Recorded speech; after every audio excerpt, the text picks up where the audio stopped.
ఖమ్మం జిల్లా సత్తుపల్లి పట్టణంలో ఉన్న మిరాకిల్ మైండ్ స్కూల్లో బాలల దినోత్సవాన్ని ఘనంగా నిర్వహించారు.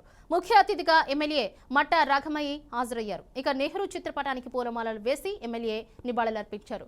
స్వాతంత్ర అనంతరం మొట్టమొదటి ప్రధాని చాచా నెహ్రూ అని, నెహ్రూకి పిల్లలంటే చాలా ఇష్టమని, అందుకే నవంబర్ 14ను బాలల దినోత్సవంగా జరుపుకుంటారని పిల్లలను ఉద్దేశించి ఎమ్మెల్యే మాట్లాడారు. పిల్లల వేషధారణను చూసి పిల్లలను దగ్గరకు తీసుకుని ముచ్చటించారు.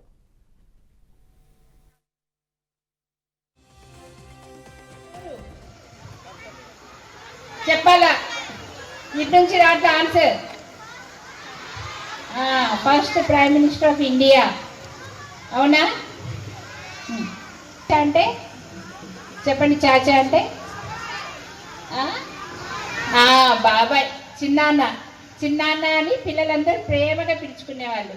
ఆయన ఎప్పుడు ఇట్లా ఒక గులాబీ పువ్వు పెట్టుకునేవాళ్ళు కోటుకి. అందుకని